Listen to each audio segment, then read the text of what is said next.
All right, let's do this. Nickelodeon. Just gonna move this up a little bit, and we're gonna move this down a little bit. Mix audio.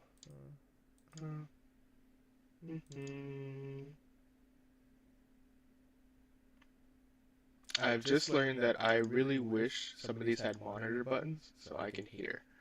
Let me do this real quick. Alright, perfect. We're just gonna watch the state of Unreal. I'm interested because Unreal always puts something cool out. If my life was going in a completely different direction, I would have been a game designer. I still could do that, you know, I could retire at like 40 and then start making games and be like the Black Kojima. Who knows? Life is weird. But let's cut through the previews. That's why I didn't watch it live, because there's like so many previews. Okay, cool. I think it starts here. Or not. More previews. Over half an hour's worth of previews.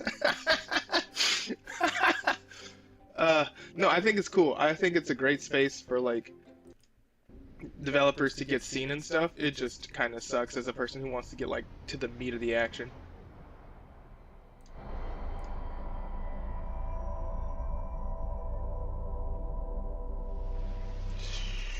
Yes, particle effects. Please stop using particle effects in games. It's not interesting.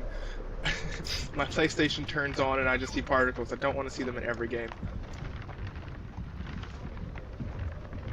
Here we go. Sleep is he? The ploughing plonker. My fight money! Pearlies on this blasted pit-ridden tract.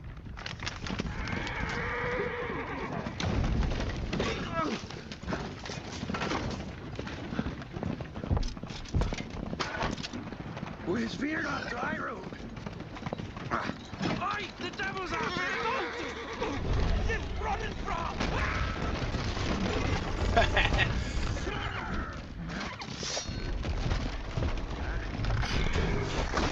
Oh my god. Oh my god. Traveling back in the day must have sucked.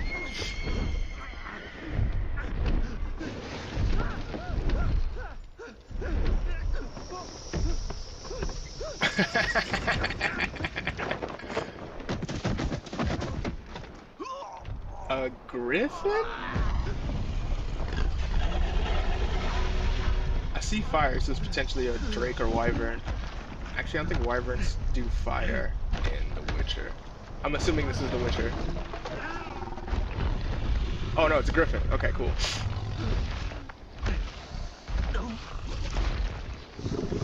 That's not a griffin. I was wrong. I was wrong. That's not a griffin. I was completely wrong.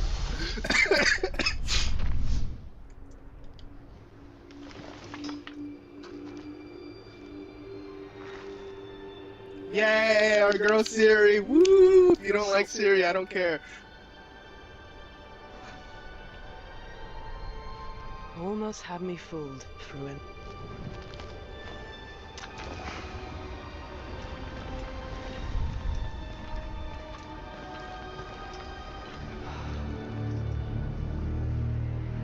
I don't know what anyone was talking about. Siri looks beautiful. Woo! Woo!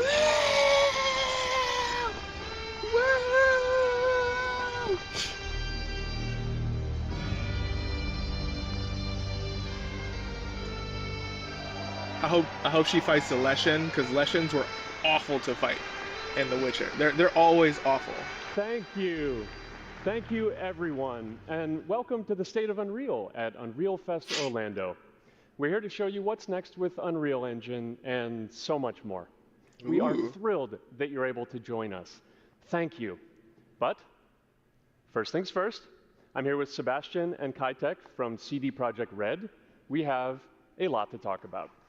Hey guys. Also about Cyberpunk too. Just Hey, kidding. thank you, Just kidding. I'm happy with whatever they show. Honestly, I love CD Projekt Red, even though they made me mad with and hello Cyberpunk. everyone. With The Witcher 4, we're stepping things up, and to do that, we needed the right partner. one that truly understands that great open world games are all about art and technology coming together. Yep. Yeah, and look, our goals are completely aligned here. And around the launch of UE5, Business your speak. awesome team at CD Projekt Red announced a collaboration to make open world development in Unreal even better. And it's an opportunity, we just couldn't pass it up. So we've been working on a technical demo together to achieve just that. I think we should take a look at it. You guys ready? Please remember that this is a tech demo, and the Titan is game going to will play more the than game likely for us. not look like this. Let's do it. Which is not bad for CD Projekt Red. Their open worlds are actually very good. I usually don't like open world games. They're empty This and is a terrible. technological showcase set in the world of The Witcher 4. The Witcher is just not an saw, empty open world. You're going It's to worth see it. now, it's running on a standard PlayStation 5 at 60 FPS with ray tracing. I don't like ray So in tracing. the game, you'll I be don't playing care. as Ciri, I don't want a to be professional blinded by the monster sun. slayer, a witcher. She explores the world and hunts down monsters for coin. It looks so The pretty region though. we are in is called I just Kovir. really wish ray tracing get to didn't mean like explore a it in a game. blinding sun in your eyes the Right moment now, you turn towards it. Ciri is investigating the monster, and after gathering new clues, she is heading back to a nearby village.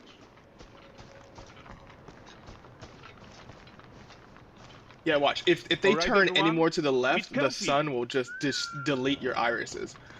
Let weeds be weeds, Kelpie. So just like Geralt and Roach, Ciri has her own loyal companion. We return to town. These two characters need to feel like one. Hell Since yeah. you're gonna explore the world on horseback, riding needs to feel seamless, natural, and just fun. Yeah, and to support that, we're introducing multi-character motion matching in Unreal. So Ciri and Kelpie, they're perfectly synchronized when mounting from any angle and speed. And we also support root motion movement on Kelpie, so controlling her feels realistic and grounded. I hope there's a also some limit to really that nice realism, improvements because I don't to want Unreal Chaos I don't want my Flex horse to trip and over these a rock and then I machine-made actually fall. deformations. So you've got realistic muscles moving and stretching under Kelpie's skin without compromising the performance. there. That's pretty cool. That's genuinely pretty cool, but not really So necessary. let's leave Ciri behind for a second and talk about the world itself. I'm worried about memory. So that's much why. of the Witcher world is natural, organic, Uh-huh. especially Kovir with its dense forest and wild nature. Yeah, and wild nature is hard. And with Yeah. nanite geometry, we've freed artists from so many of their old constraints. But we don't want to rest until everything we do in Unreal has that same spirit of freedom. There's always more work to do. And foliage is a huge piece of that puzzle. So we are excited to introduce nanite foliage. Nice. And It's very smart. in order to achieve gorgeous foliage density everywhere, while still being memory efficient, fast to render, we believe that a new idea was needed. So instead of the same card approach we've been using for the past 20 years, artists should be free to take a nanite approach to foliage, modeling every single leaf and pine needle. Yeah, that's And awesome. the old LOD tricks of the past, they needed a complete rethink. And in their place, it's a new adaptive voxel representation. Oh, in that's nanite. cool. It's volumetric, it's fully 3D, it is super fast. So you're to not render. like burning through And these memory dense while also clusters of trying to triangles build turn your into like these cubes, environment. which at a distance, they're no larger than a pixel, and they react to the changing light of our dynamic sun and our shadows, and they allow artists That's to render cool. whatever amount of foliage is needed. See, to yeah, achieve look their at the sun. vision It's without compromise. blinding. I And mean, no I just don't compromise like means that particular how portion ambitious because we I have are sensitive when it eyes, comes so to being blinded bringing by a our video vision game to sun life is not my with favorite. Incredible visuals. But more than that, It's just like, together with Epic, oh we've god, created faster my ways eyes! to In roll the video world. game format. We can now bring in more content more quickly for the smoothest possible experience as we fly down to catch up with Ciri. The good, like, it's an artist thing, so this is gonna be great for like actual artists who really care about their points of interest in an open world game. But we know that more bigger generic studios will just like throw forests Welcome to everywhere. Valdres. They'll say that it's So handcrafted, Valdres and is it the probably port is, but it town, won't a hub feel for like it fishing, versus an trade, artist who goes like, no, we have a It's one of those forest of places where you blue can meet poisonous shady trees because it characters makes or sense for our overview gossip stories. from So other those lands. are, it's interesting. It's also It's interesting where to think Ciri about put on and her interesting to current see in contract. practice. Example of artistry is Let's Claire leave Obscura. Kelpie here and explore the marketplace and food. And the missus? I'm so excited we can finally show you some of this stuff. Let's see what Valdres has to offer. But yeah, an example of artistry over like big studio is Expedition 33. Their environments are really well crafted. And a bad example is like, ooh, that barely looked like it just ate somebody. Anyway, but an example of just like trees everywhere is like Exoprimal. Just kind of, it didn't feel handcrafted. It felt like trees and then battle spaces within the trees. Guys, notice how responsive the world is. Character actions directly affect what happens around you, sometimes even setting off chain reactions. Everything is working together.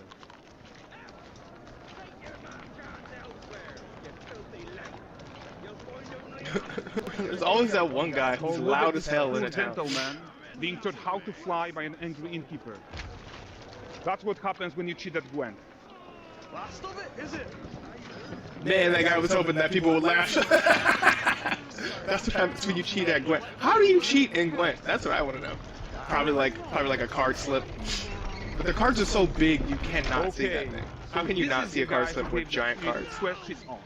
Like you probably suspect, he has his own agenda in all of this. You off your tits again, Wilfred. Get your ass up.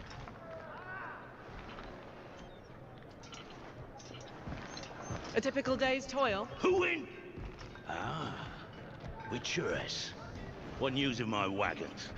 No eternity is taking that damn. So many salt pissed road. off people. I found them. And, well, suffice to say, they'll not reach you.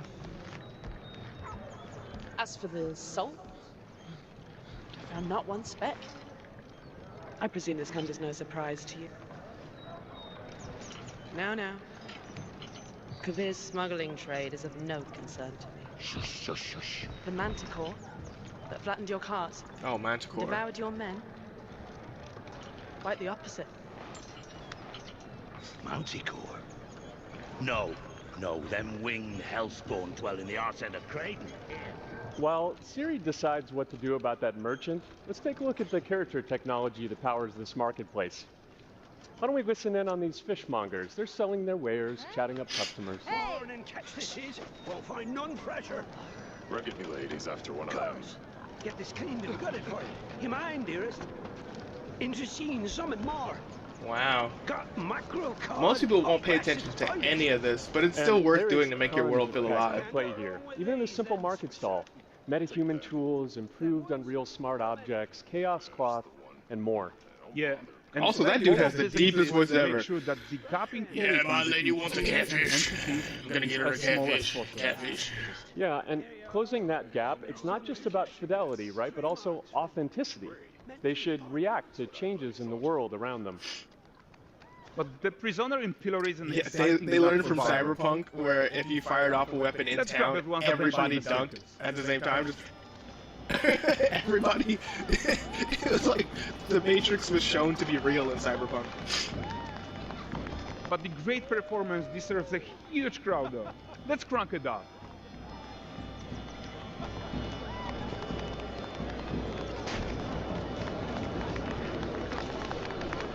So you are seeing tons of optimizations here to many of Unreal systems, including an entirely new Unreal animation framework, allowing us to fit easily in our 60 FPS budget, not just in rendering, but also with room to spare on the game thread. Over 300 animated skeletal mesh agents all going about their business. This And more than the whole likely point will is to not leave happen breathing in the room game. for Not a whole developers lot of like big you towns in The to Witcher. introduce the Like, gameplay and the and the cities systems are that your usually peers really expect. spread out. Empowering you to make your worlds come to life without Unreal standing in your way. You are right. That's the open world RPG that we're making. But before we wrap up, If people how have about access one to the final skeleton check-in with meshes Siri? and can like actually identify and categorize them properly, then that will make we are modding making way this game to easier. be the most immersive and ambitious open world Witcher game ever. I believe We are that. making this a reality thanks to our work on Unreal with the I believe that because The Witcher 3 was really immersive. It I was think what we're doing together is going to medieval bring in a times new having an generation open of world open like world that's RPG. open feels I'm better than so being in a proud city of that's what we supposed to be accomplished open so far. world and there's We are like too. buildings you can't go into. It doesn't feel good. So yeah, So making we're an almost immersive done, open but world, it's before we always go, better to here's do a small gift medieval-ish. for all Witcher fans. A first look at Lanexeter.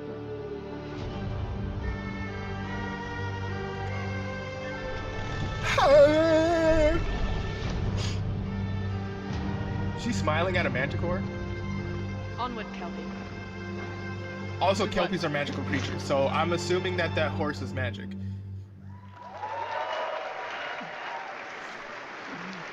Show us Fortnite. That's what like half of the people are here for. Fortnite. Seriously, it looks amazing. And we've also barely scratched the surface of what's coming in Unreal 5.6. So here's Julien to tell you even more. Thank you very much. Thank you so much.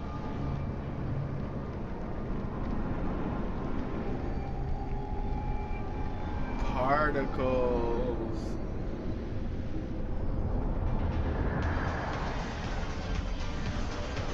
Oh, those are actually there. I didn't think the balls. I thought those were like not in camera. Hey everyone, great to be here in Orlando. I spent a lot of time on this demo, so I'm happy to be the one to talk about what went into the 5.6 release. An open world like that was just the perfect content to focus on our main goal for the release, which was performance. We want the engine to scale to large and rich worlds. We want to preserve graphics quality. And of course, we want to deliver high frame rates that you and your players expect. So let's check it out. There are no starting chapters. with rendering. If you all remember, I when we released Nanite game-related stuff. Functionality that makes it easier for you to access your content and integrate it into your workflows. This will include one-click exports to DCCs,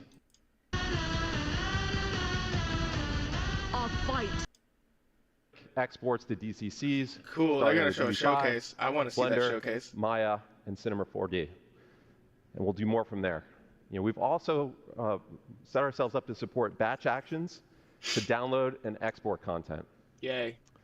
Back in April, we announced that Loci, a leading computer vision and AI company, joined Epic. We're working quickly to bring Loci's technology to Fab, which will improve our tagging accuracy, enable semantic search, and improve our IP moderation capabilities to ensure that our artists' work is protected. Tagging is insanely important. We've shown you what's coming from our side. You're going to have now less it's time to issues spotlight some of the incredible projects from across it's going to be industries less that are putting problematic Unreal for to the test. modders because everything's tagged properly, so you can affect the right thing and code it correctly and have it all be in the right category. So, like if I mod in a new character, the game is tagged this thing as a character, and I can affect the character and then code in my changes and have them rendered properly without without having to do a whole lot of goofy stuff. It just makes making modifications and the game itself more organized. Especially if the AI can do that categorizing for you, it could save you a ton of time. I still suggest you do most of it by hand. Look at all this stuff made in Unreal. YouTube. Playing Doom got me back into Fortnite for like 5 minutes. Noise complaints. Yeah. Yeah. Is not over. Yeah. Look at it. Unreal's killing it. They just are. Awesome. You guys just because they're truly trying to make gaming year. development easier. I don't care about business practices or anything like that. I'm not to make animating up linear on that, content but I do know in that engine Unreal does a lot of work to make a lot of stuff easier. Work to do still. And Unreal's free. The 5.6 release is packed with new features that have been influenced and battle tested by some of the world's best studios. One of them is here with us today. The third floor has an impressive track record of using Unreal to make movies like Guardians of the Galaxy and shows like House of the Dragon. Here to tell you about their next incredible production is co-director of the new Predator movie, Josh Wasson. I'm good on the new Predator movie, not my thing. I do care about Expedition 33 though. Claire Obscure Expedition 33 is an absolute masterpiece from Sandfall Interactive. Yes, it is. In an eerie case of numerical serendipity, Expedition 33 sold over 3.3 million units in its first 33 days. It started with an epic mega grant, and it's now a serious contender for Game of the Year. Let's hear from Sandfall's co-founder, Tom Guillermin. Bonjour Unrealfest, I am Tom Guillermin, co-founder and technical director at Sandfall Interactive, the studio behind Clair Obscur Expedition 33. Yes. It's an honor to be able to share a few words with you today. When we began the development of Expedition 33 back in 2020, Unreal was starting to open up new possibilities for a smaller team like ours to create games in realistic 3D, with mega scans and later the release of Unreal 5 that came with Lumen, Hey, good job for Nanite, and using all that MechaHuman, stuff. which all transformed how we create 3D scenes and characters. As a small team, we always did our best to play to the engine's strengths, religiously getting every update to try out the new features and optimizations from Epic. This allowed us to keep our development focused on the element that would have the most impact on the game we were making. The visual identity of our world, the story and the characters, and of course the gameplay with this blend of turn-based strategy and real-time action. Lamp Master. The Unreal Engine has been the key element empowering our small team to create our dream game. And I would like to thank all the people that contributed to the engine, both Epic for the amazing software they have created, but also the community for all the plugins, tutorials, assets, and resources that you can find online to get started. It's doable. It is this whole ecosystem that allowed the project to grow organically, from my friend Guillaume booting up the Unreal Engine for the first time in 2019, creating a small project named Sandfall, to 6 years later, the release of Expedition 33 with that very same new project file. Even though we are a small studio, we never felt alone during this adventure, as we felt we always had the back of both Epic and the community, and we are extremely grateful for that. Hell yeah. We really hope we will keep seeing more and more amazing games and experiences made with Unreal in the upcoming years. And on the behalf of everybody at Sandfall, we wish you a great Unreal Fest, and we're looking forward to meeting you all in the future. Tomorrow comes. Demain viendra. Cheers. That's beautiful. It's Thanks, like, yeah, Tom. 6 years ago we made a game, Congrats and to you then and we the made team. one of the best So games happy for you ever. guys. 5 years after Now, the this year we're first seeing game. more and more That's momentum beautiful. with mobile devs who are capitalizing on the increasing player demand for high performance and immersive mobile games. Yes, One Wuthering team Waves that's is leading the definitely way one of them. in UE5 mobile development is Infold Games, whose gorgeous game Infinity Nikki offers a unique blend of fashion and adventure. Please welcome Zhishuan Ding to the stage to tell you more. China is killing it with these mobile games. I played Wuthering Waves. I know people play Infinity Nikki. So it's like, what is happening? Hi, everyone. First, I want to thank our friend at Epic for inviting me here today. As you can probably tell, I'm a little nervous being on stage in English. You got this, bro. But I was even more nervous when I first joined Infodo Games to create Infinity Nikki, our most ambitious project yet. Let me share our story with you. Our journey began in 2012 with just 4 people. Jesus. Here are the games released before starting Infinity Nikki in 2021, and we still update all of them today. These were mobile-only games focused on dress-up and interactive story gameplay. We could have stayed comfortably inside a space, but we didn't want to. We want to create a life beyond amazing. That means crafting new experience no one has ever imagined. Yeah. That means pushing far beyond current generation technology. That to is develop pretty. a game It's that a pretty not only game. looks stunning, but stay emotionally touching for years to come. That means Infinity Nikki, our first Unreal Engine 5 cross-platform game with over 20 million downloads at launch, largely Damn. driven by mobile. Yeah, We it's began pretty during Mario the Brothers. pandemic. Infinity Nikki is about finding a peace in a cozy open world, bringing happiness to everyone. Yeah. Dress up is not just for style. It's a market it's a way that is to not interact tapped. with the lively world. Like, cozy along games our exist, but it's friends. not like a market. These From a guys technology view, our pillars do straight many up go, impossible like, things look at what we once. can do. And High it worked. fidelity graphics that supports outfit customization, even in corporate mode. Jesus. With over 1,000 outfit parts and more than 100 colorful characters. These are some really A complex huge map designs. of fine details for deep beauty. Perfect for close-up camera shots. And it must run smoothly on our platform. For all players, big goals. We had never launched a cross-platform game before. But we promised our community, our partner, and Nikki that we Yeah. will give it our all. Look at how it looks Yes, on mobile. It was crazy. Crazy. Unreal Engine 5 is about making crazy idea real. We had a debate, even I hesitated. But with Unreal Engine 5, Infinity Nikki's vision come to life. Lumen gave us movie Nice. quality lighting in real time. Open world tools like Word Partition help our team of over 1,000 people stay creative and work well together. Unreal Engine 5's new rendering help our team bringing amazing visuals to mobile It's devices. nice to see how they broke up the open Thanks world to Epic map so they support could for making probably it make happen. handcrafted POIs, Now points let's of take a look interest. at the open world. We want to make a detailed, exciting world for players to explore. Our first map covers 400 square kilometers with dense vegetation and a dynamic ecosystem. For them, it makes sense We have because to it's an make open sure world memory and platforming game, performance will kind never of. compromise, especially on mobile. Unreal Engine let us build a That just reminds me cross-platform of GPU rendering Katamari. system. With smart GPU culling and a level of detail control, draw call and triangle stay in budget on all devices. You may wonder why we put so much care into these details. I want to share a fan Details story matter. that shows what Unreal Engine 5 means for our players, beyond outfits and open world. This is a true story from our fan, Xing Shiqiao. My mom and I play Infinity Nikki differently. She reads every item description, smiles when Nikki jumps, and changes into a pretty blue outfit. It does not matter if she finishes the platforming.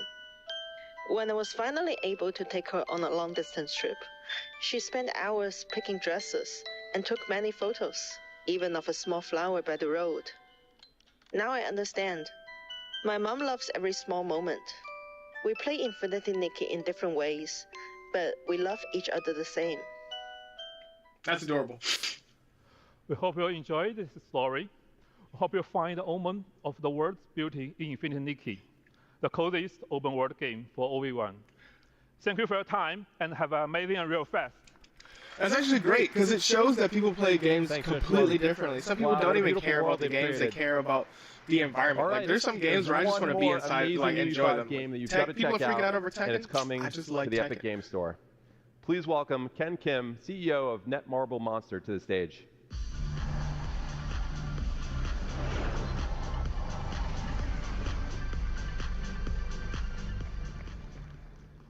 Hello everyone, excited to be here today. I'd like to first thank Epic Games for this opportunity. It's a great honor to introduce our latest project here at Unreal Fest. Let me introduce Mongil Stardive. Mongil Stardive is the successor to Monster Taming, a game we first launched back in 2013. Known as Mongil in Korea, the game was a huge success, surpassing 10 million Yeah, downloads Korea's just a in really Korea. big market. With this new and their title, games we aim to are getting expand the really world good. of Mongil by Their creating animation a vibrant styles are living world insane. filled They with should be countless coming right characters behind and China monsters. in the like To big achieve nerd this, we animation chose space. Unreal Engine 5, which allowed us to capture even the most subtle emotional expressions of the characters, making the world of They're Stardive making truly come alive. the same choice that This was the best choice for Hoyoverse delivering is. a seamless cross-platform experience I'm not across gonna remember PC, any of these console, characters and the mobile. moment I close the game, One of our key which goals sucks. is to provide like players a whole very new gameplay high, experience by giving each and fidelity, every character deep primary narrative color and its own looking, unique control system. like That I want to means say almost every like time you change Asian characters, you Pixar don't feel like look. you're playing a different game. It's really simple, really and pretty, this transforms easy to Stardive get from into. a simple action game into just a not truly memorable immersive adventure. character-wise, which Moreover, sucks. the monsters in Stardive are not just enemies. They can be tamed, nurtured, and become your companions along the journey. Yay! Depending on their traits, they can also be used to craft weapons or used as ingredients to cook, Yeah, see, look, even adding a the deeper layer menus of look strategy like and connection to the Hoyoverse. game. Each monster is a living, growing creature, transforming the conventional Which means they'll concept make of money. monster collecting into I a just won't be meaningful interested dynamic personally. relationship. The Epic Game Store, with its global reach and strong community, is the ideal platform to connect with players around the world. We are happy to announce that Mongil Stardive will be exclusively on the Epic Game Store for PC. Now, I'm excited to show you a brand new trailer from the game. I'm really hoping that that's a limited deal because you guys are new, and Epic is like. See, if this is a Hoyoverse game, that would work because they can pull people over to play the new Hoyoverse game. But because this is a new studio for the American market, I mean, Netmarble's famous, but this new game is new. So you don't want to lock it behind exclusivity unless it's timed exclusivity. Because, like, this game will make money and it'll survive year one off of its aesthetics alone. But it's really going to need to be on Steam, on mobile, as soon as possible, so they can get that full reach and keep making their money, so they can keep going. Because we don't know how good the story is. the actual aesthetic is not going to keep this game alive. It's the story and the moment-to-moment gameplay. So yeah, I hope this is Thank you. this is a 감사합니다. timed exclusive. We hope to see you at tomorrow's session. Speaking of our friends at Epic Game Store, let's hear from Steve Allison. Particles! Particles!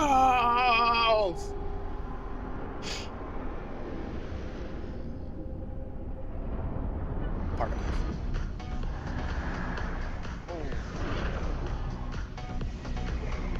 Yeah. Everybody. Yes. Thanks, He knew to Ken. hurry up. It's exciting to see Netmarble Monster bringing Mongill Stardive to the Epic Game Store exclusively at launch on PC and taking advantage of our Epic First Run program to keep 100% of the first 6 months of net revenue.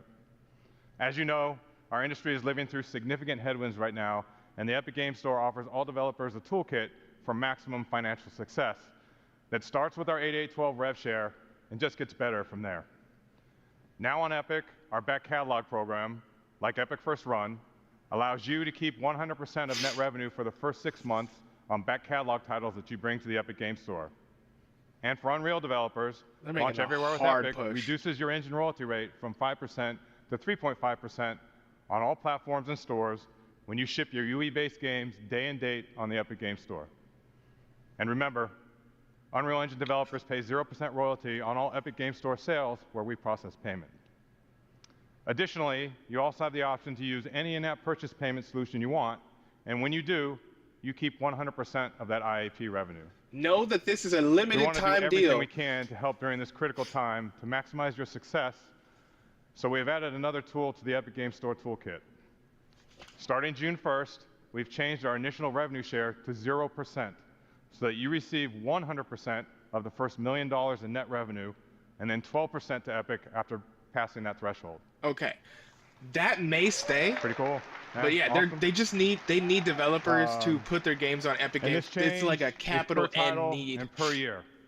So this applies to it's new gonna change. titles and back catalog releases and all existing and future Epic Game Store partners and their titles on both PC and mobile benefit from this change immediately. And so life to date, we paid our developer and publishing partners over $2.1 billion, and we're just getting started. Yeah, because you So let's made talk a little probably bit like about what's next. $70 billion even off after of years what they make. of building the store on PC, we know there's still a ton of work to be done to deliver a world-class experience for our over 70 million monthly active users. And in the coming months, we'll be rolling out long overdue features on PC that will move us closer to that vision. Download Manager 2.0 was released just a few weeks ago, and preloading is coming finally in September. It doesn't matter too much for me. Gifting It's is just a targeting a downloader. release in time for the holidays so that you can gift games to your friends. And our revamped social is rolling out this year and will connect our PC and mobile players together with game-independent voice chat, text chat, and parties, along with robust game invites for third-party games. We already have Discord. And this will be the building but block for having it'll several help. innovative social features on the store that will follow. We're also putting great focus on ongoing launcher improvements that will make the store feel great to use. And of course, delivering a great player experience means meeting players wherever they are, which is why mobile remains a key focus for us. We've already seen strong momentum on mobile with over 40 million installs to date.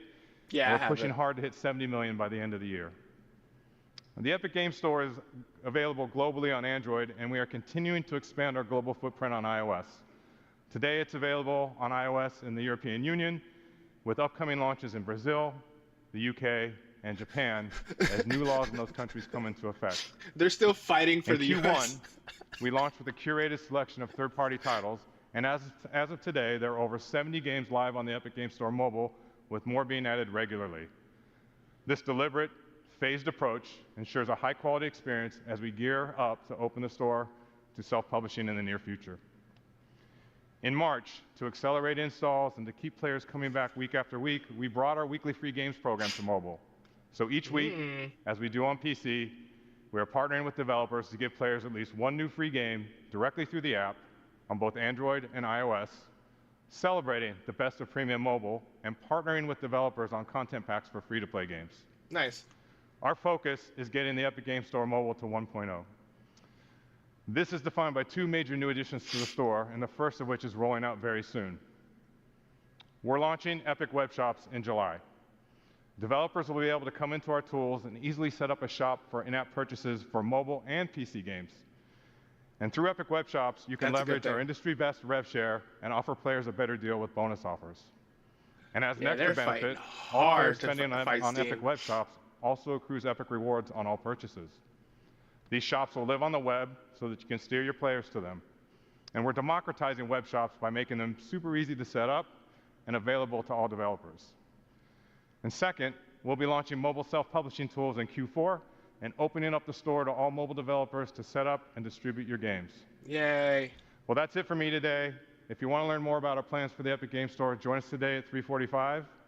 And now, Hannah Lowry will join us to share what's new in the Fortnite ecosystem. Thank you. They're doing great work because Steam needs a competitor. I know Steam's great. I use Steam. GOG is doing its thing. I need somebody to compete with Steam on a crazy level, and also so GOG can steal and also do their thing and help with games conservation. So this is all great. Those numbers will not stay the same. In like year 3 to 5, they're gonna change because they've got the success that they need. Yeah, stuff like that doesn't usually stay unless Thank they're you. crazy successful and they're like, we don't care, this We works, launched don't Unreal touch Editor it. for Fortnite just over 2 years ago with a simple goal: give developers everything they need to build, launch, and grow their own games in Fortnite. Since then, it's been incredible to see how creators and players have responded. Millions of people are playing games built by you. And since the launch of UEFN, players have spent over 11.2 billion hours across more than 260,000 live creator-made games. Yeah, that's These actually experiences great are to a hear. foundational part of Fortnite. Creators are leading the way by reimagining live events in Fortnite and driving players to the ecosystem. In fact, this last weekend, Super Red vs. Blue by Jogo hit a major milestone. For the first time ever, a creator-made island took the #1 spot for concurrent players in Fortnite, surpassing even Epic's own games. Yes, that's great. This is a proof the system is heading in the right direction. Watching developers experiment, build, and push UEFN to its limits has been inspiring. But it goes beyond just making games. Creators are launching studios and building passionate communities around their work in Fortnite. And thanks to that effort, engagement payouts going to third-party creators have already reached $722 million since the launch of UEFN, and that number continues That's to grow. awesome. That's genuinely None of cool. this would be possible without you, our community, which is core to UEFN. We're proud to have thousands of dedicated developers building this ecosystem with us, and part of building this lasting ecosystem is talking with developers, learning from your experiences, and using this information to help shape our roadmap. Because ultimately, what good is a feature if no one wants it? This is why we've launched the Let's Chat live stream series to answer your burning questions and address your concerns. So far, we've discussed moderation, the new Fortnite data API, and the state of the ecosystem, with more coming at the end of this month. So that's enough from me. Help me welcome to the stage an outstanding UEFN developer, Tom Jank. I want them to be able to do custom animations and stuff like that, because from what I've seen, I've only seen shooting games. So hopefully they can do action games and stuff like that with like animation Good to see you systems. here in Orlando. How are you So feeling? we'll see. I'm doing great. It's been amazing. Why don't we get started by you telling us how you got into UEFN for those who don't already know you? Yeah, I actually originally started in the animated film industry. I worked for Netflix, Pixar, but I was really looking to kind of be my own boss. I really wanted to do my own thing. And so, one thing led to another, and now I'm here at the State of Unreal. Now you're here. How did you find success in UEFN? Like, how did you build towards what you are today? Well, I released a few maps, but the momentum really started coming when I started releasing my warm-ups. I posted daily on Twitter, just these janky experiments that are kind of weird and wacky, and people thought, how is he doing this in UEFN? And so that built to commissions and work and me doing this full time. I know a lot of people are probably familiar with your warm-ups. Did you ever make any of those into maps? Actually, that's where Fortnite football came from. I would pick up these little dinos and move them around, and I coded it wrong once and just punted them across the field. And I was like, well, this could be a game. This is kind of fun. And so Fortnite football was born. But no dinos. No, I got to keep within the age rating. It seems like Jank has been sort of core to your experience on the platform or core to what it was like for you to learn. Can you tell us a little bit about how you landed on that brand? Yeah, actually, I am not formally trained in game design or programming, so I really started to kind of lean into that. This is a little janky. I'm using this new software. I'm building this fun stuff. And that just became part of my brand. If I messed up, oh, it's just jank. That's how it is. And so you can hear more about it in my session upcoming later this week, Tom Jenks UFN Survival Guide. I love the name. It's a great name. It's, Thank you so much for you know, joining us. it's a name and a philosophy It's really good to hear that everyone should embrace, even myself. That's why I'm streaming now. You were It's still jank. able to sort of build and make a name for yourself here. That's really what we're looking for. We have a couple things on the roadmap to hopefully make your experience in the ecosystem a little bit smoother. Custom So here to animations tell us more about what's for coming next in UEFN designers. is Zach Pearson. Because they need to be able to make any kind of game they want. It's mostly shooters, because they're easier. Thank you, Tom and Hannah. Let's start with an update on a much wanted, often delayed feature, Scene Graph. Scene Graph is one of those foundational pillars that we really want to get right. And I'm pleased to say that the first release of Scene Graph is coming this Saturday, June 7th. Scene Graph is the foundational layer of the engine that unifies the editor and runtime representation of the scene, making everything you built accessible through verse code. In the editor, Scene Graph enables rapid construction of rich, detailed environments by organizing entities into a clear hierarchical view. Repeating That's elements cool. like desks or chairs in an auditorium. I'm can way be more converted into interested in like prefabs, custom simply- animations. I want It's to also see if they great give custom opportunity animations. for creators to grow their audience and their business. Yeah, that's To fine. further support that growth, we're doubling down on data sharing and helping you make smarter decisions as you build and launch your games. Let's talk a bit about the new Fortnite Data API. To help us with. We built an escape room with the challenge that you need to collect 3 props in order to escape through the center of the map. Oh. We need our props to randomly spawn within our play space. So let's go ask the Epic Developer Assistant to help us out. Now, I don't want to subject you to my typing skills, so we're going to copy and paste I'm the prompt sure this is like how directly AI is helping them into make the new assistant. games, and I have Another zero example interest. of this is how we redefine You gotta get what's code blocks, so possible you're gonna have through to edit. IP integration. That's how AI is gonna work. We've been collaborating with the leaders in film, television, music, and sports since Fortnite's earliest days. It started with a few iconic outfits in Battle Royale, and has evolved into entire seasons shaped around cultural experiences that players love.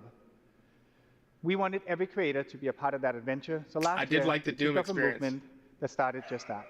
We worked with brands so creators can build with world-class IP. A simple one-click agreement, pre-negotiated share of the engagement payout, and all the brand safeguards that we've developed that allow every IP to integrate into Fortnite seamlessly. Smart. As a first partner announced at GDC last year, the LEGO Group has been leading the charge, enabling creators to expand the LEGO Fortnite universe with original games and stories. And on June 17th, they're unlocking a highly requested feature, the LEGO Brick Editor. It launches with 50 classic bricks, 42 colors, giving creators the power to build with LEGO, brick by brick, in Fortnite for the very first time. Nice.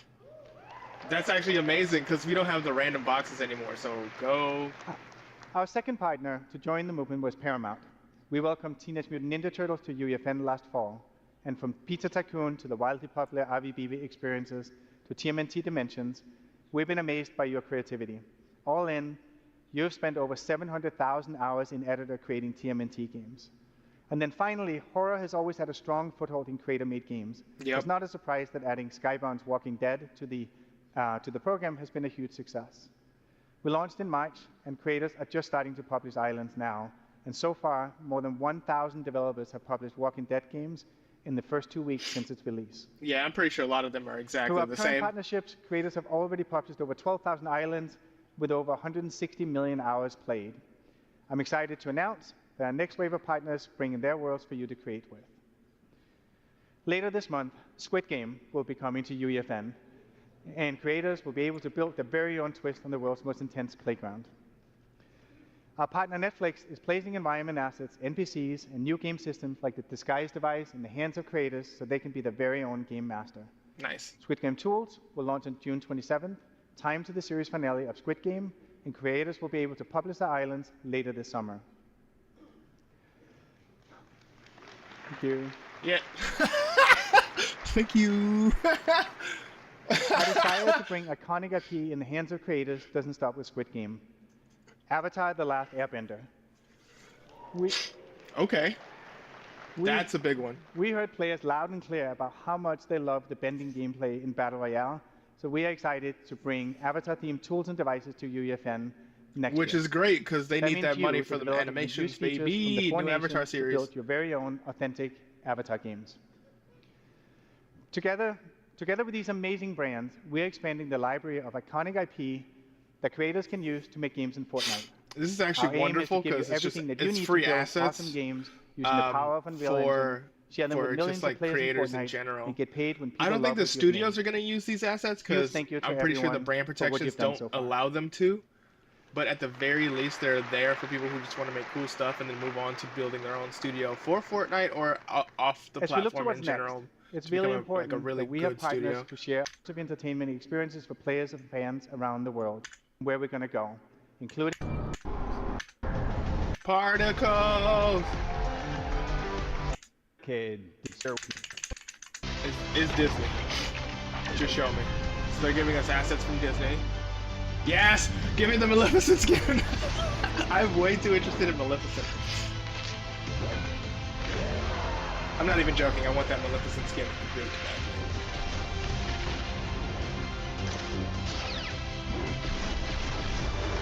Okay. I haven't played Fortnite in a really long time, and that probably won't change anytime soon. But when I do, I'll be happy because I still have my Wonder Woman skin and my Doom skin. Those are my two favorite skins. I collect nerd skins, so when I do play, it'll be Nerd Skin Central. You will die by the hands of Wonder Woman or Doctor Doom. Because I should probably stream because I usually get to just a at few least weeks ago we launched top 5. Galactic Battle, our most ambitious Star Wars Battle Royale collaboration in Fortnite to date. I should As pop part in of and this play that. season, we partnered with Epic and Team Beyond, who are here with us today, to debut the Star Wars Watch Party Island. For the first time ever, we brought a Disney Plus series into Fortnite. Players got early access to the first 2 episodes of Star Wars Tales of the Underworld before they debuted on Disney Plus. The environment went far beyond a typical linear viewing experience. Okay. Fans battled waves of stormtroopers, explored iconic Star Wars locations, and unlocked exclusive in-game rewards. That's cool. We are excited about the possibilities that social experiences like these represent for the future of linear content consumption. I do love It was a Asajj first-of-its-kind Ventress. moment, and fans showed up in a big way. More than 5 million players visited the island, spending more than Nice. 1.7 hours watching together. But that's not the only surprise we launched together recently. We also partnered with Epic to bring the first ever AI character into Fortnite. A historic moment for video games, and we did it with one of the most iconic characters in film. Yes, Darth with varying Vader. results. For the first time, players Articles. could have real-time conversations with Vader, powered by conversational AI.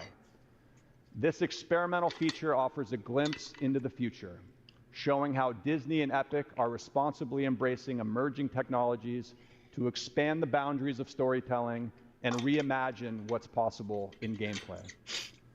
Innovation is always... So, about this, a lot of people freaked out. I'm not going to lie, I don't hate it. What I hate is the monetary system around it. Like, making this stuff work is not hard whatsoever.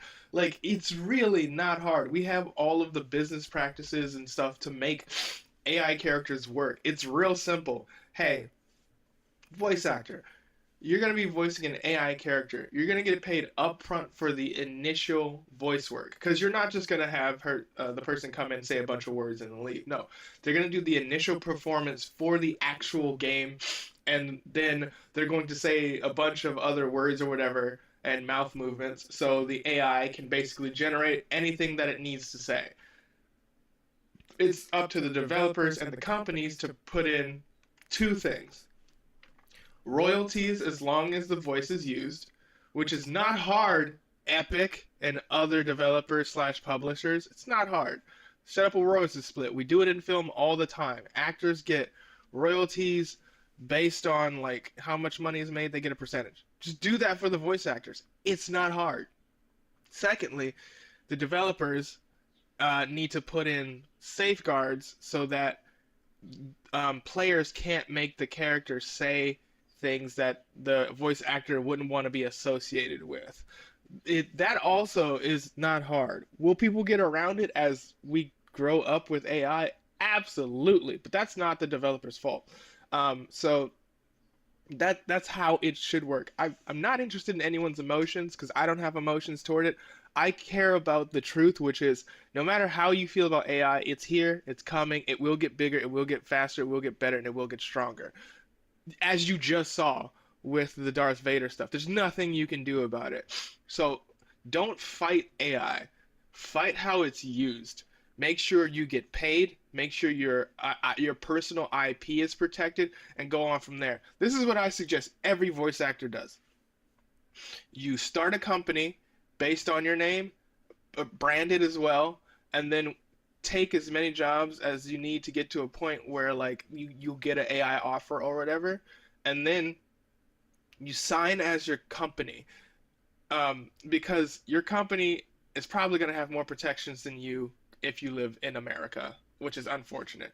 But at the very least, you can still negotiate like, hey, I'm going to do this, but I want royalties, I want protections.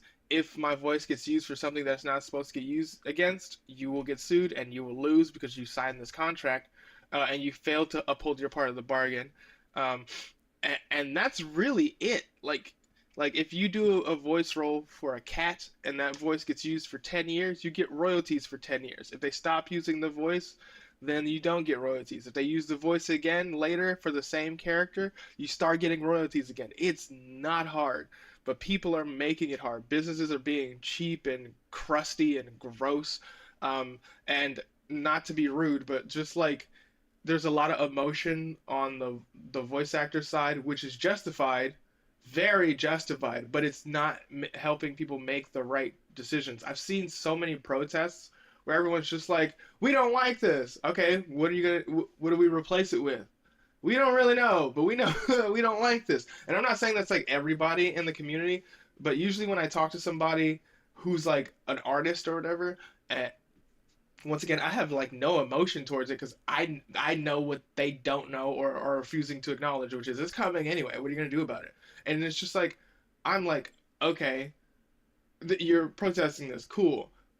What do you want to happen? You want people to just not use AI? And that's usually the answer. People are just like, no AI ever. And I'm like, there's just no way that's not gonna happen. So learn that it's coming and then make smart decisions for yourself and make it work for people around you. Honestly, I'm not even joking. If all of the top voice actors did this today, everybody would be fine.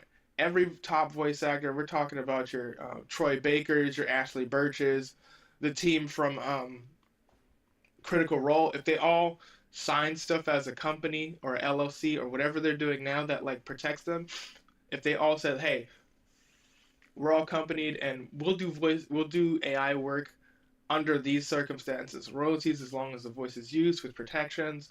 Failure on the company side to protect us, you get sued, and we can also revoke voice rights. If all the top actors did that and then put that in guild rules, and then that's the standard guild contract, then like, what are the companies gonna do? Because every voice actor will tell every new voice actor, hey, this is what your contract's supposed to look like. Don't take anything that doesn't have that in the video game space, and potentially in the future the animation space. Go ahead and do your commercials and your other live action work, because that's not something you really have to worry about. Like if you're a teacher or whatever, and your voice acting is to voice characters for non-entertainment purposes, your contracts are going to look probably less ridiculous. But for video games, animation, movies and stuff where they are using AI tools very heavily and pushing very heavily, that standard AI contract should go across the board, even for a baby who just got their first mic. They do that tomorrow, I think everybody would be fine because the companies can't fight against it. You are their voice talent. 11 Labs is not good enough to replace you. I don't care what anyone says, and I'm the AI advocate here. So, collective action, guys. I believe you guys can do it. It's worth it because once it's done right, then every voice actor will be paid really well and will be able to not work for long periods of time if need be. Or you could do like 5 projects that are really good and then live off that forever if you choose to, if everything's done correctly, which we know won't be the case because America and capitalism.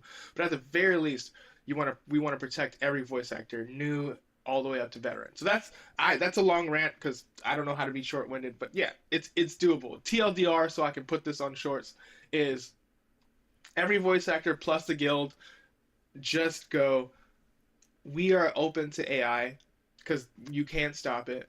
Our contracts say that we will do it, but our voices are protected. If our voices are used in any capacity, that includes compositing, we get paid we get paid upfront for the actual voice work, and we get paid a percentage royalty, and that's in perpetuity. There's no running out in 5 years, you own my voice or forever. And if it does run out in 5 years, that means you can't use my voice or the AI of my voice anymore until we sign a new contract. If you do that, it's over. And people are going to say, it's not that simple. That's the great lie you've been told. Back to this showcase. Always been at the core of Disney's DNA. And this moment with Vader is another example of how we're continuing to build on that legacy in new and exciting ways. Let's take a look. Darth, what do I do if I have 1 health? Perhaps you should have considered that before running around with a pink flamingo head. Can you hide in the bush? Hiding in foliage, a tactic for the less powerful. He's pretty aggressive. Oh my god, yeah, he's insanely aggressive. It's a great distraction. Darth Vader actually putting in work. Look at that. Boss versus boss battle. Get him, Darth Vader! Get him! Yeah! What do you think of that guy, Cypher PK? Cypher PK. I do not concern myself with minor streamer's apprentice. Why are you roasting me? Darth Vader, you're funny, bro. You're funny. You're a funny guy. Your persistence is growing tiresome, imposter. Oh my god! I will not tolerate this disrespect much longer. Did he just do that to me? There's 1 player left. We need to take him out. Indeed. Let us ensure this final engagement is decisive. It's cool. I usually hate showcases like that, just because they're creepy, but this one was just genuinely cool. Because it clearly shows that they put in work for the AI. Oh my god, I want that Maleficent skin so bad. Now, as we look ahead to the next chapter of our relationship with Epic, we're inspired by the movement Sax just spoke about, one that puts creators at the center. As part of our shared vision to build that transformative entertainment universe, bringing the creator community into this universe has been a foundational part of our plan. A better version of her Kingdom Hearts counterpart. We want to empower our fans to build their own experiences with the characters and stories they love. They need custom animations. Storytelling is at the center of everything we do at Disney, and we believe there are incredible storytellers outside our own walls. That's why I'm excited to announce today that we will be bringing Star Wars to UEFN.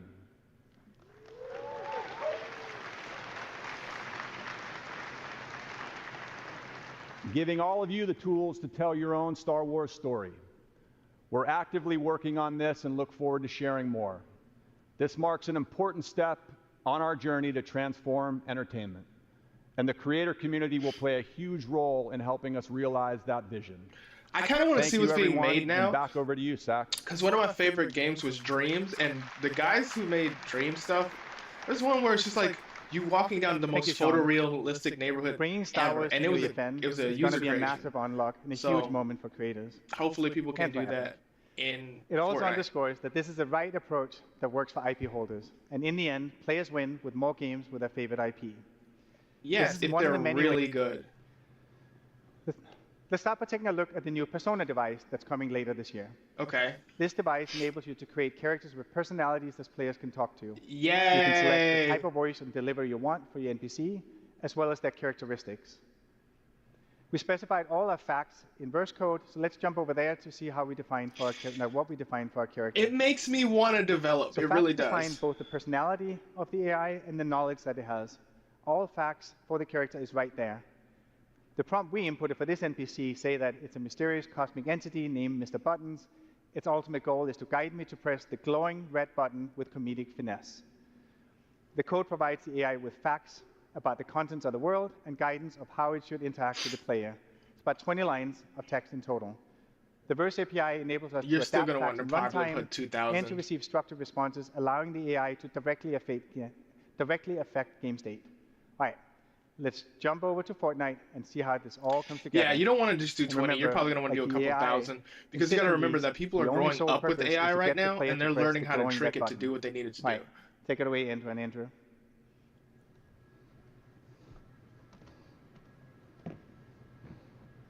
Hello there. I am Mr. Buttons, purveyor of cosmic curiosities and insatiable conversationalist. What brings you to this spectacular catwalk, my friend? Perhaps a yearning for the unknown. This is interesting. What is this place? This, my friend, is a cargo room. But not just any cargo room, oh no. It's a portal to possibilities. A stage for the unexpected, though a bit dusty if I am honest. What does the button do? The million-dollar question. What does it do? You can hear it like you can hear it loading multiple lines and then switching response It states. does things. What about those signs that say "Do not press button"? Signs, you say? Sigils. Mere suggestions from those who lack imagination. After all, rules are made to be gently nudged aside. Wouldn't you agree? This feels pretty risky. We have a big audience here and even a live stream. Risk? My dear friend, where is your sense of adventure? Think of the views, the followers. That said, think of the views. Don't you think? Might be normal. No, we're gonna get out of here. Let's go. Locked door. Leaving already, but the fun is just getting started. Think of the stories we could tell, the realms we could conquer. Or, you know, just press the stinking button. That's the door, awesome. A door? Why bother with doors when there's a universe waiting to be unlocked with a single press? Come on, where is your sense of adventure? Push it. Push it, no. Look, if I press the button, will anything bad happen to the audience? No. Bad things to the audience? Heavens, no. Unless you consider witnessing pure, unadulterated awesomeness a bad thing. Go on, give the people what they want. All right, let's do it. The audience, what will they think? What did you do? This is going to be good.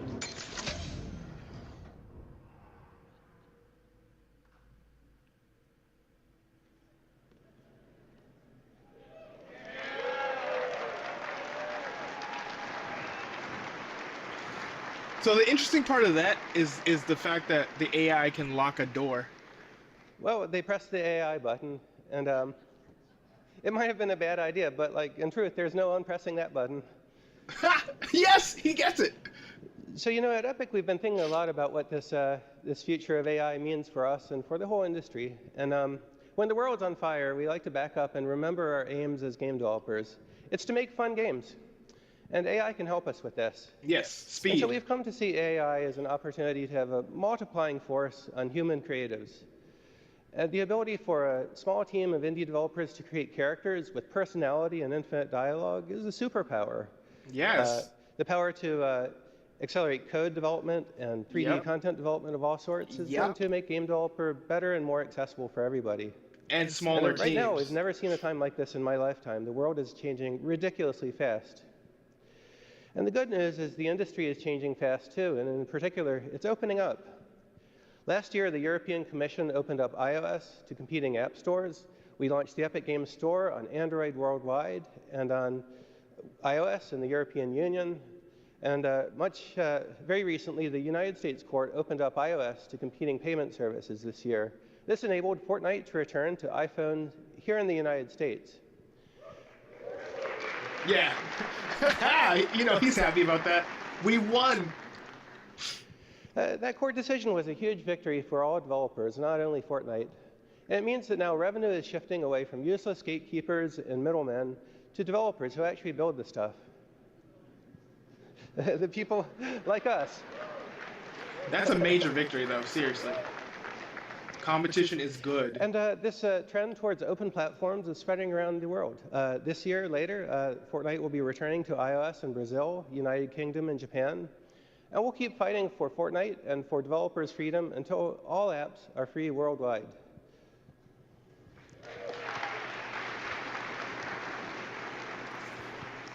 What I like about him is he's telling the truth. He's like, yeah, we won. We beat iOS, but like, and I'm glad he said it too, because if he didn't, it would say a lot about him. But he's like, it's not just for us, dude. It's for anyone else who wants to compete. So like, if tomorrow GOG was like, hey, we got a payment thing and it's everywhere. I think they do actually. It's just fine. Or like, let's say Claire Obscure, Expedition 33 team, for whatever reason, made their own service like this to, like, I don't know, just promote French-only games or whatever they wanted to do. They could not only launch a game, but also, like, have payment through them and stuff. So in short, competition's good. It just is. So we have big plans for the future, and we're optimistic about the way the industry is developing. Remember, Epic's mission here is to make great games and share the technology and tools we build with the entire world so that you can build anything that you want. And today, Unreal Engine is bringing together the entire real-time 3D industry. There's film and television, there's architecture, automotive makers, fashion designers, musicians, and game developers from indies to AAA studios like CD Projekt Red. This is a really exciting time, especially right now, because we're on the road to Unreal Engine 6. This is going to be a multi-year journey to bring together the best of the two major forks of development we have going on in the company now. There's Unreal Engine 5 for high-end standalone game development, and there's Unreal Editor for Fortnite for deploying awesome experiences into the world of Fortnite. And as these two things come together into a single engine, that means we'll have diverse scripting language and really powerful, simple gameplay programming APIs available absolutely everywhere for games of all sorts. And full C++ source code will remain available for engine systems and standalone games of all sorts. So the idea here is that we'll be able to build games and then deploy them anywhere we want. Deploy them into Fortnite, deploy them into other games that support modding or content ecosystems, or release a standalone game into all of the app stores for all of the different platforms. And not just that, we also see a larger opportunity, as foreshadowed by our Disney partnership, for all developers to connect our games together into an open economy as peers. And some call this idea we're aiming for the metaverse, and others simply see it as that was my first thought. All other forms of media done better with more opportunity. No, that was my first thought. The moment he's like, okay, we're connecting the Unreal Engine with the Fortnite engine, and then we also have all these IPs that are just gonna give us their IPs because they're gonna make money anyway. I was like, metaverse, like, and that's what it is. And we're not talking about like 3D headspace metaverse. We're talking about like an actual universe full of a bunch of different IPs. That is the most basic form of a metaverse. Whether we get to jump into it with VR or plugging something into our brains is not something that I'm thinking about right now. But my brain immediately goes, you know who's going to win the metaverse war? Unreal. Because Unreal has the technology to not only build the metaverse, the experience to build the metaverse, the engine to build the metaverse, but they also have the actual IP to make a metaverse that people want to jump into. Oh, guess what? They're already jumping into it. So, like, if they decide to go full-on metaverse where they go, like, okay, which they kind of already are. It's like, you know how we have Fortnite islands where everybody shoots each other? Well, guess what? Now we have social islands where the whole point is you walk around and hang out, which will kick VR chat in the teeth, which they definitely need competition. I've seen their worlds. They need a visual update heavily. So yeah, Unreal might win this war. They're definitely speeding up. It probably won't happen for another 3 to 5 years while they build Unreal Engine 6 and make the choice to build a metaverse where like the layman will go into and enjoy without having to play games. So yeah, that's really interesting. For everybody. Now, the great thing is it's us, the people in this room, who will build this together.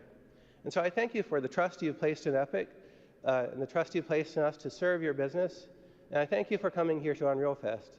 This is going to be a really fun show, so please join us for 150 talks. Come to the party on Wednesday, walk the show floor, and most importantly, talk to each other and share your knowledge. Thank you very much. I like him. He seems really sincere. Usually you can tell when someone's just like, our stuff's great, investors speak, somebody give us a ton of money for the words. Tim is, I could be saying his name wrong, but that dude, he's just like, look, man, we just want to make games that are dope. We want to make a better metaverse. We want other people making games. And it's not just words, like the actions that Unreal continues to do have been interesting. I'm pretty sure someone in the comments or the chat or the comments watching the VOD later are going to be like, remember that time Epic Games did this? Bro, I don't care. Unless they're like blowing up villages, it's not for me to, to talk about, because I don't keep track of everything that everyone does and I don't live my life negatively.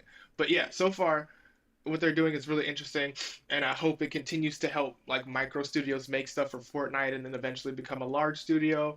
Or like the Expedition 33 guy said, one day we picked up the engine, we made one silly game one year, and then we made another game, and it turned out to be Expedition 33.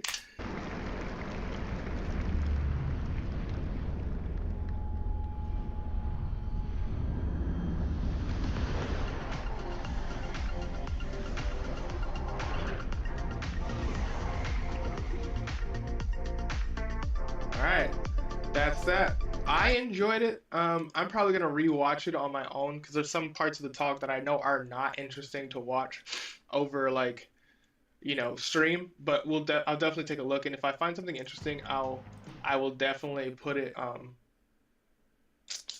in a VOD. Let's see, Fumes. So I like looking at game trailers and seeing if I can tell how the game's gonna do based off of the trailer. I'm usually not wrong, which is great, because that means that one day I can properly consult companies. But let's look at Fumes. Also, I'm not gonna lie, I'm getting real sick of early access. But let's go.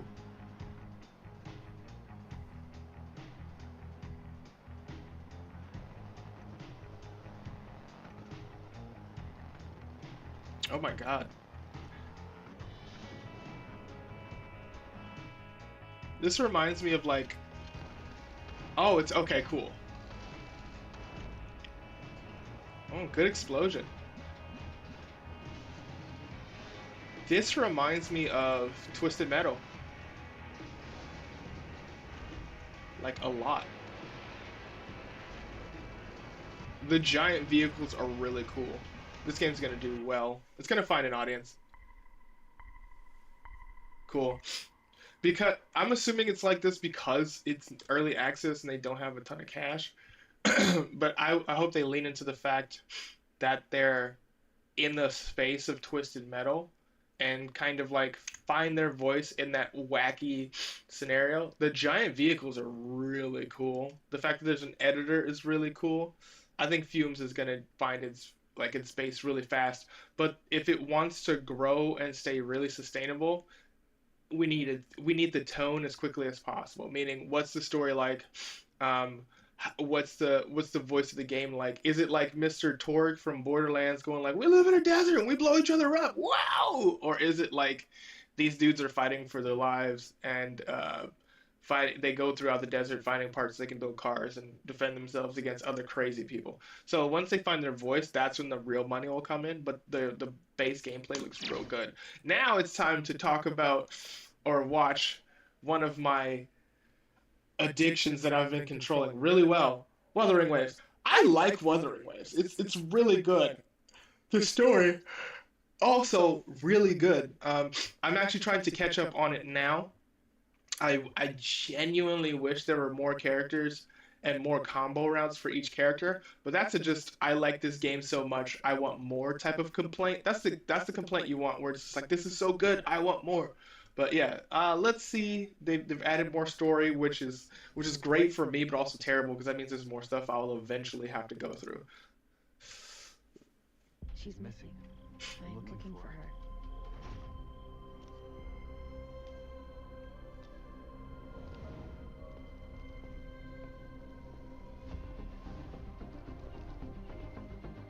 Jesus. These city designs. They're also fun because you can just run up on them. If you see it, you can get to it unless there's an invisible wall.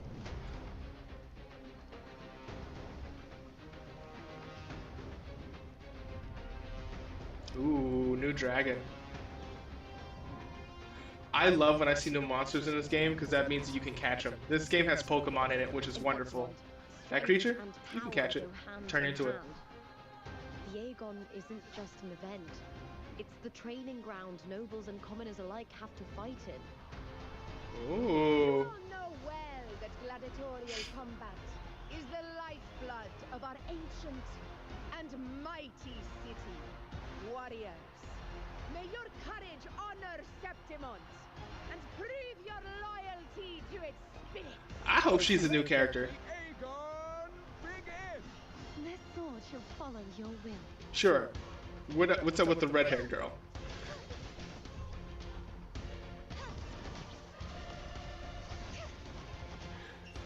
I want to be impressed by her, but I just saw this dope redhead, and I'm like, please. True form revealed at last. Quietus. Face your destruction. She looks interesting. Rise and crash. Furious tides. Split the heavens. Well, okay. Are you the one who summoned this blade? They are definitely making the Resonators look better. Fairness isn't negotiable. Caught you now. Okay. Love it. One thing that would make this game real good, parrying. We have perfect dodges, which is great, but parrying. Oh my god, yeah, they're putting in work. They're paying rent on these animations.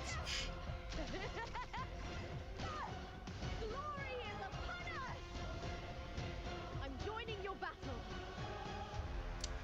The only thing that sucks is that pulling in this game is extremely difficult. So... See the ending. That gladiator girl will be the harbinger of the dark tide in Septimont. You plotted this tragedy. Even that blessed maiden from the tower. But Oh, she's kind of evil? I like her now. Luck and misfortune. I have my tastes. Nobility and lowliness. Weakness and strength. A person's nature is like two sides of a coin. Ooh, look at the rent being paid. Jesus. This is how you know Wuthering Waves is winning. They can pay for this. And not only can they pay for it, they're doing it right. I remember him. I think you meet him on an island a few chapters before this. Yes, you do. You meet him before you meet Beatrix, I think. I have to double check. I'm like, who is this guy? I do want the new Resonators, but it's going to be really hard to get them. She is air, LP is fire.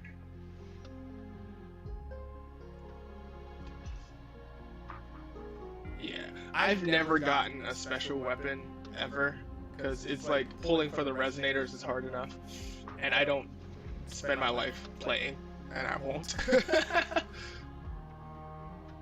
Yay, new main quests. I will go through it. I will definitely go through these. They're worth it. And then hopefully I'll have enough to pull each of them. I originally was talking mess about the elf, but because she looks kind of evil, I want her now. And then of course the chick with the lance. Dang, this video is long. There's more. Okay. Oh, the new creatures.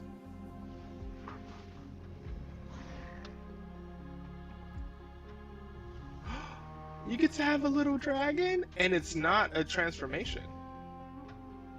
Yeah, so if you don't know, in Wuthering Waves, there it is. Yeah, when you defeat a monster, you have a chance of like capturing them, their echo, and then turning into them and doing cool stuff. Ooh. And they add to your combo. So to me, this game is a 3-button game.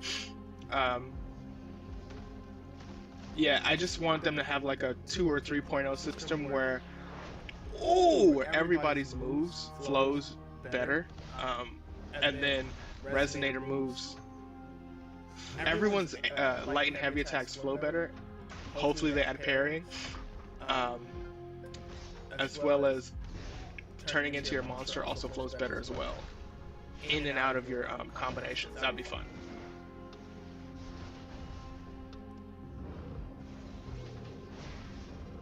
And the good news is all the bosses that they're showing are can straight up be turned into. It's really fun. Yeah, okay, they'll give you 5 pulls? And then, okay, yeah.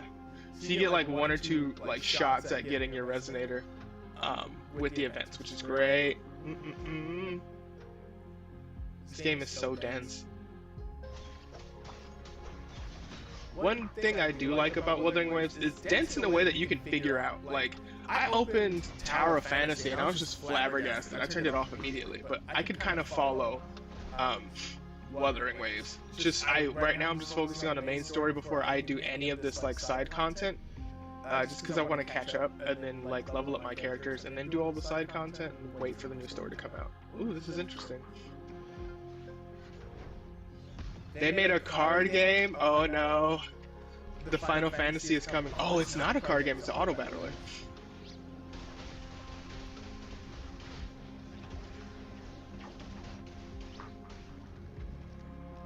We'll see. She over here cheating like Yugi.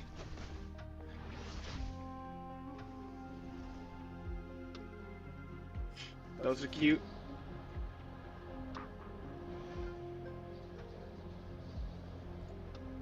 Oh, straight up flight. Awesome. That's actually great for getting across the map. Because one thing that I want to spend an afternoon or however long doing is just opening the map. Because I don't have the full map and I want it.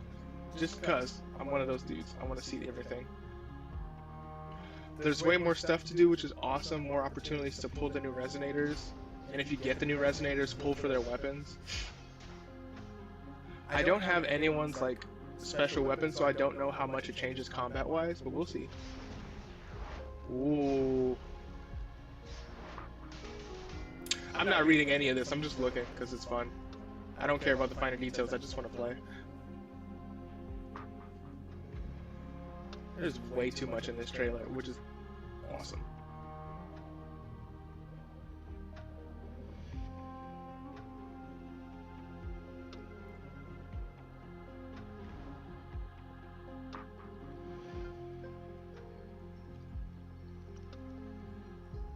Oh, that's cool. Filters.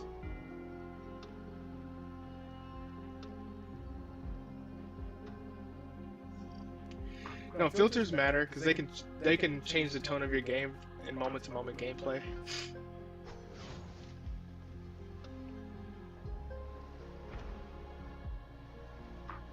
We're getting visual PC upgrades.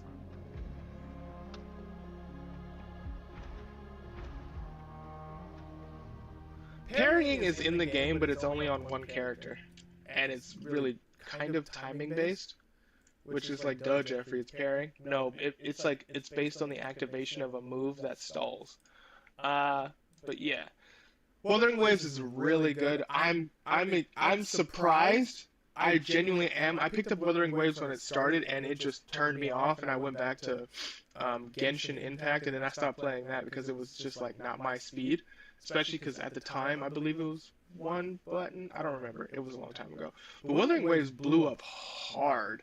And I'm glad it did, because when I did play it, I was excited about the fact that every creature that you beat you could turn into them. And it's a part of your moveset now.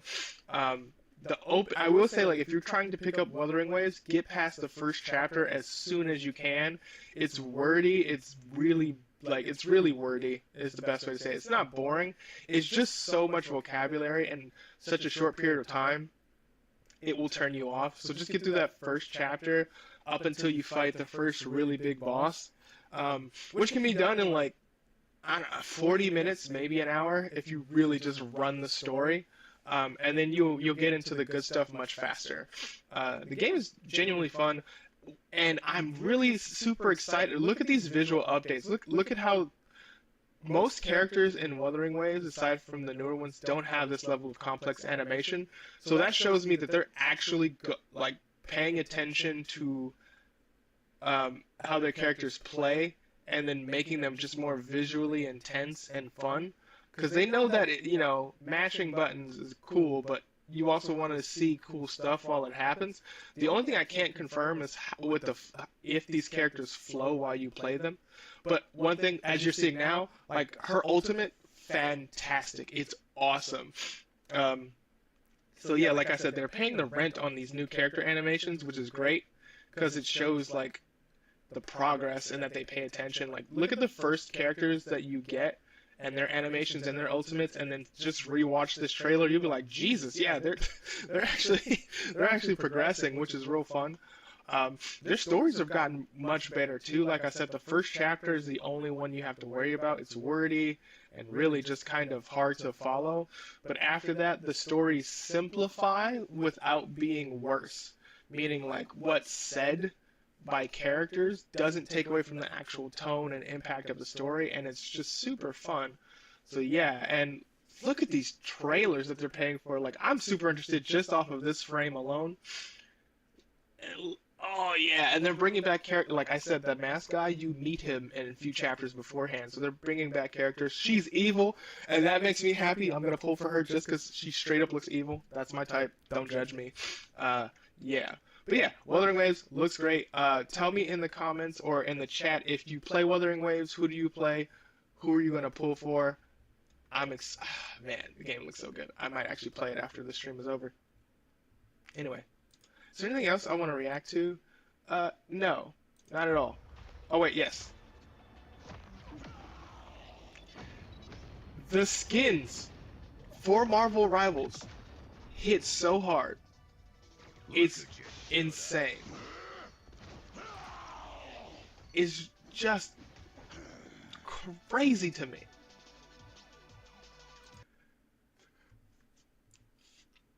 They do not miss in Marvel Rivals with these skins. Like, even the air quotes like bad skins, or what TikTok is calling the rare skins, they're all really good. I just used the token to get the Guardians of the Galaxy skin for Mantis just because I like that look. So yeah, go Marvel Rivals. They're not missing, really. Maybe there was some balancing issues or whatever, and the strike with supports, but game's still fun. So random stuff I want to talk about. Let me pull up just a Tekken World Tour video. TWT. I don't really care. I'm just gonna play top 8. Doesn't matter. Let me just find something. So, like, to talk about Tekken really quick, I actually don't care about the balancing issues that have been happening. Like, and the immediate Tekken fans are gonna go, it's because you're bad at the game. I'm gonna tell you right now, compared to people who are like actual FGC people, I am pretty bad at the game. But compared to random people in their front rooms or like tournaments that happen in your neighborhood, I'd probably beat you.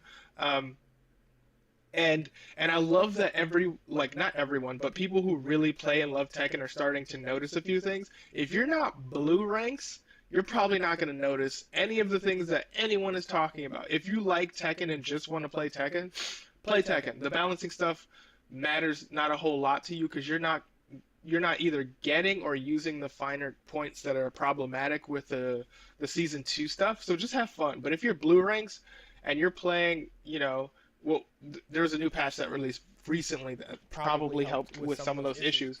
But yeah, if you're getting, if you're having to deal with like tracking moves that aren't tracking properly, and even though the sidestep is better, some of the sidesteps not working the way you need them to, you're getting like clipped by like moves that really shouldn't clip you if you're sidestepping. Like, yeah, I can see why you're frustrated.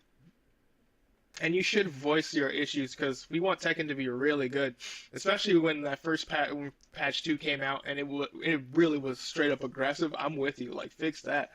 But to like be micro mad about every patch that comes out or just continually be mad, it's kind of boring. I know you're mad, you're upset your game's not the way you want it to be, but I highly suggest just like telling the team what you want. It's gonna work better anyway. Harada's team listens. They're like, hey, if you tell Harada, hey, my back 4-2 is just like it used to be good, now it's useless, and it's something that my character really needs, or I'm playing a lot of Bryans who are up 2ing, and the delay on the up 2 is lasting way too long, or stuff like that. That'll go over better than just being like review bombing the crap out of. Actually, no, review bomb. Review bombing actually works, so I'm not gonna take that away from you. But like in community spaces, being upset, or Twitter being like evil on Twitter, it doesn't work. That'll get you blocked. Just tell. It's easy to just tell them what you need. It's like, hey, I want this, I want that. Let them know, and it'll help them fix the game. Especially since they went back to the original team that's helping with Tekken Tag Tournament, that balanced Tekken Tag Tournament 2 and 7. If you go like, man, this game sucks, blah blah blah blah, everybody ignore that person, and if that's you, don't talk. But the people who are like, I know some of my friends who know that, like, hey, Dragonall's running to tone that down, like stuff like that. That's more helpful than just random hate. I just wanted to say it because like I've just been in groups where like all people talk about is how much they want to complain about Tekken, and I'm just super not into it. So I wanted to bring it up. So if you're a Tekken fan, yeah, just tell them what you want precisely. Don't be a Twitter hater. It's not fun. It's not sexy. We will make fun of you. And the Tekken team will block you. It's really funny. I've seen it happen. Yeah, don't do that. Also, like, to prove a point, Harada is still trying to make a Waffle House stage. That's not a joke. Like, we all said we want a Waffle House stage. Harada's like, I'm trying to get in contact with Waffle House, and they just don't want to call me back. So I'm going to make a Waffle House stage, but like one that's like, you know, not going to get us sued. So tell them what you want, man, and it'll go way over better. If you're watching this, let me know what changes you actively want in Tekken. Click like if you agree that like just randomly hating on Tekken right now is goofy. Hit dislike if you agree that or if you believe I don't know what I'm talking about. And tell me in the comments why you believe I don't know what I'm talking about, respectfully. All I gotta say is I really like Tekken, and that's really it. So yeah, I love Tekken so much. That's it for the stream today. I just wanted to talk about a few things. I'm gonna edit this stuff, post it up. If you watched, thank you. Feel free to subscribe. I don't have a consistent schedule yet, but it should be Monday, Wednesday, Friday, 12 to 3-ish, maybe 4, depending on how well streams go. Thank you guys for hanging out. Appreciate you. Go follow me on other social channels. That way you can comment on the VODs if you weren't able to like chat with me while I am actually streaming. Love you. Peace.